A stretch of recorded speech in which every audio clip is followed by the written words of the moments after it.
Pop Culture Pastor.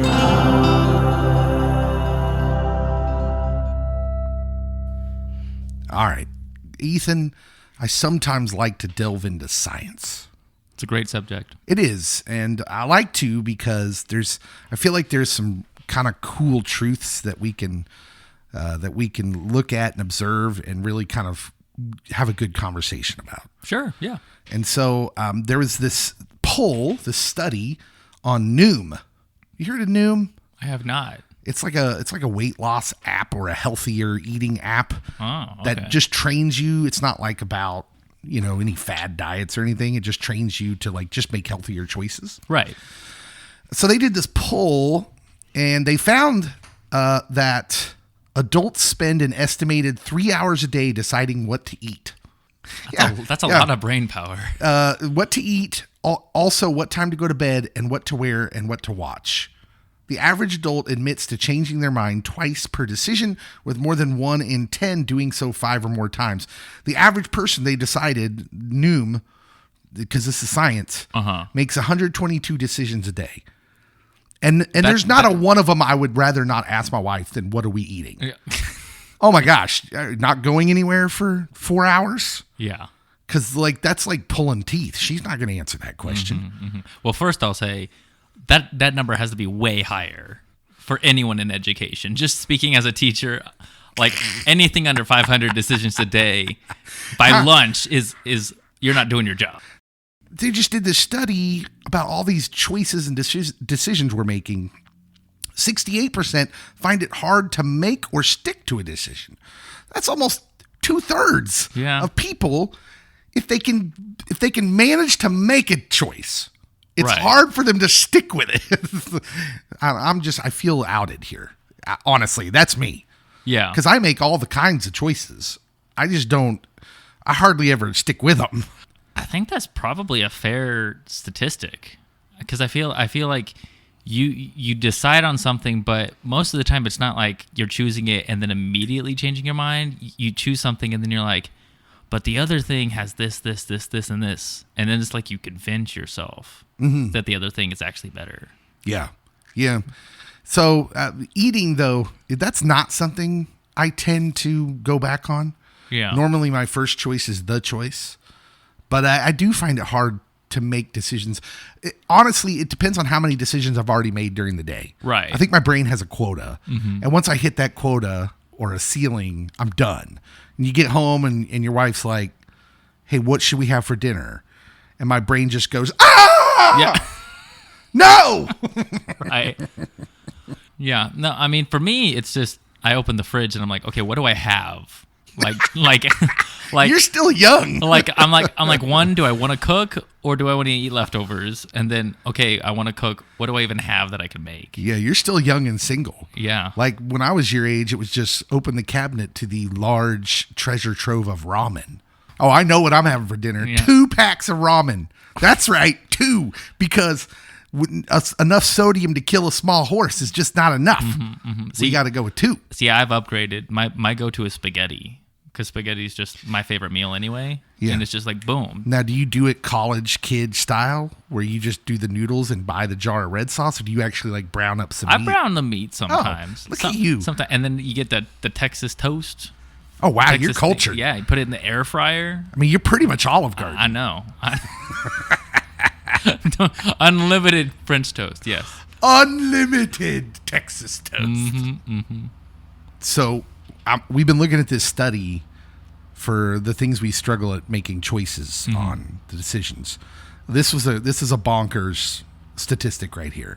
About 24% of adults surveyed said they spend more time deliberating smaller everyday decisions compared to bigger and more significant ones, such as buying a house. Like, I can't decide what I want at the Arby's, but yeah, let's just get that house. And let's do it right now. Yeah. Done, sold, we bought it. Right. Oh, who knows if it's within our price range? Can we afford that mortgage? We'll figure it out. Now, the real question, do I want 2 or 3 sliders from the Arby's?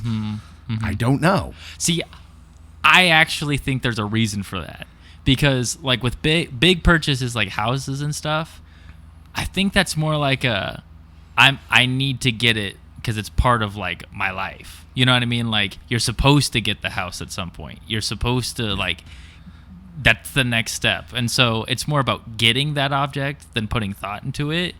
But like a cheeseburger, it's like whatever I get's only going to last 15 seconds. So I need to make it count. Well, it's just more fun to deliberate those choices too. Like when I pull up to the Taco Bell drive-thru, I have this feeling that I can't quite describe. It's like euphoria. Yeah. And then I always do this one thing when I go to the drive-thru at Taco Bell, and maybe some people will identify with this, maybe some people won't, but I like my stomach is bigger, or my brain is bigger than my stomach. Yeah. I order too much because I'm so excited to be there, because we don't have a Taco Bell in our town. So when I get Taco Bell elsewhere, I just get super excited, and I'll take a long time to make those choices because I'm like, oh, look at all this wonderful Taco Bell. But see, then it depends on the person. Because Dave, are you the kind of person that gets the same thing every time, or are you I'm getting something different every time? I get something different every time I go to Taco Bell. Interesting. I enjoy their entire library. the whole portfolio. And some of the things, I think some of the best things Taco Bell's ever had is stuff they don't even have anymore. That's things true. They discontinued, which is why I have this dream of a Taco Bell retro where we would serve nothing but discontinued items for Taco Bell. But let's not get started on that, because this isn't about that. It's a beautiful thought. Yeah. Go check out Pop Culture Pastor's social media. Just scroll and you'll find it. We had the whole idea. Yeah. And so I don't know. There's just something beautiful about those choices. But when you're like buying a house, have you bought a house or a car? I do. I have a car and a house. It's the worst.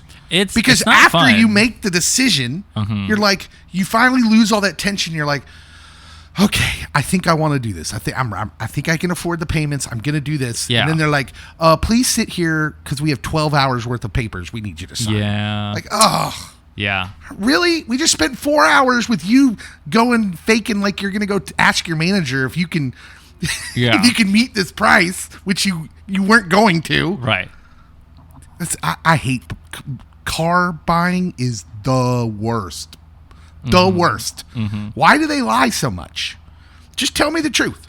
Yeah. I want to walk in there. I want you to tell me what the lowest possible price is, and let's start from there instead of me being like, oh, I don't know. I think I could get it cheaper somewhere, and that's just a little bit out of my price range. Fake walkout. And then they're like, oh, well, I'm going to tell you what I'm going to do. I'm going to go talk to my manager. We'll see what maybe we can get that True Coat in there for free. We'll just throw that in there. I don't even know what a True Coat is.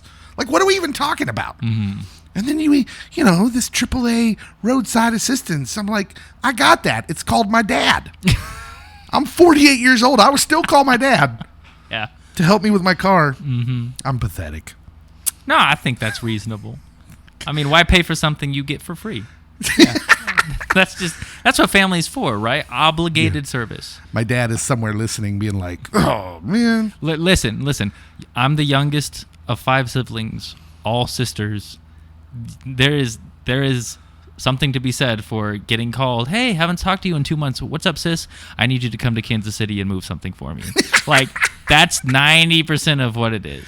Yeah. Dude, you're talking to a big dude. Uh-huh. Who do you think the first call is when you're moving? Oh, Dave's big and strong. Let's get him. Who can get the fridge? You're like, Dave's also got a hernia. He can't. Doctor told him not to lift things.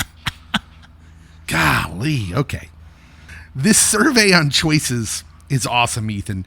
A quarter of respondents, 25% of adults, admit they always or often make decisions they regret.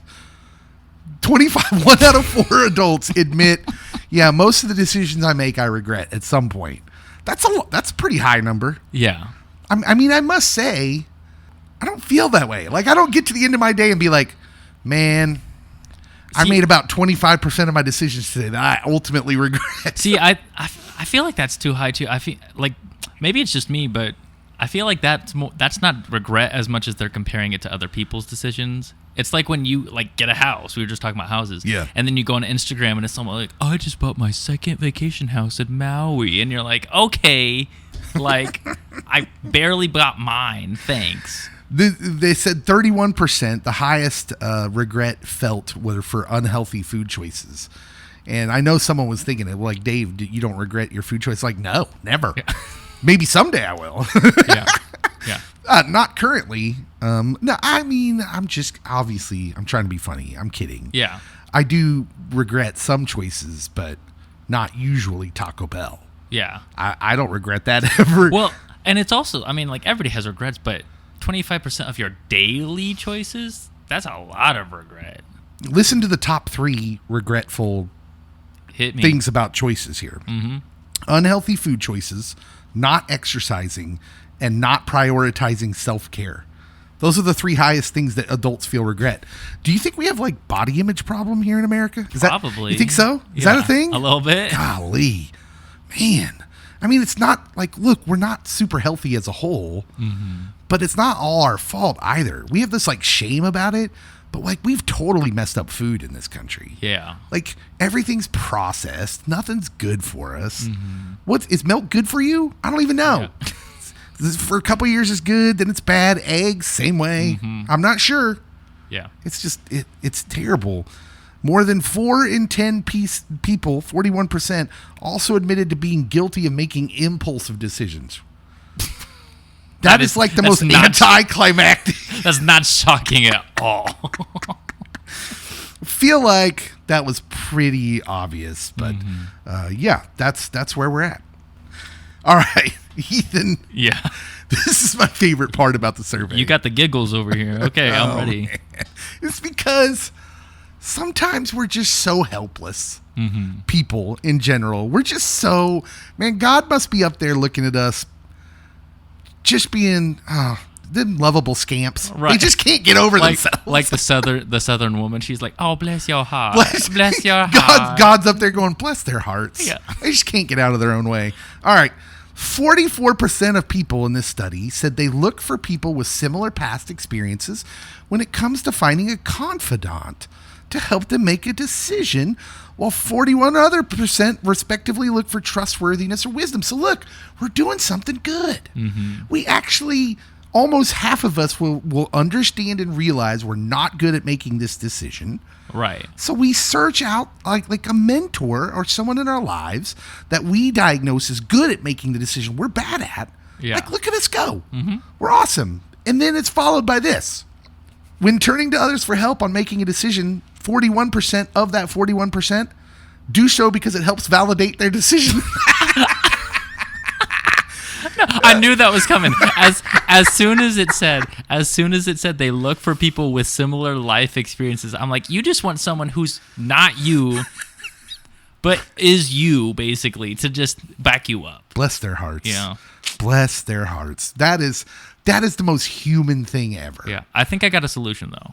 I think I got a solution. All so, right. like, hit me. So, like, when you're taking, like, big tests in high school and college, like, they always tell you, like, go with your first answer. Cheat off the person next to you. No. That too. Okay. That too. But I mean, go with your first impulse. Yeah, they say, like, when you read, if you don't know, just go with whatever you think it is first. Because when you overthink it, that's when you, like, second guess and you circle the wrong one. True. Yeah.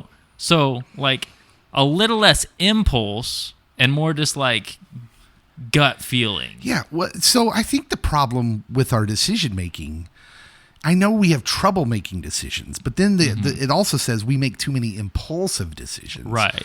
I think a lot of our problems in society today is we just don't have enough time. Our time is all spoken for, and then when we get a little free time, we immediately bury it into TikTok and YouTube. And nobody sits and just thinks anymore. Yeah. Like you would be weird. Up until 200 years ago, it would be totally natural for a human being to go sit under a tree in the shade and just sit there and think. I miss Socrates. Now they would call the mental hospital. Yeah.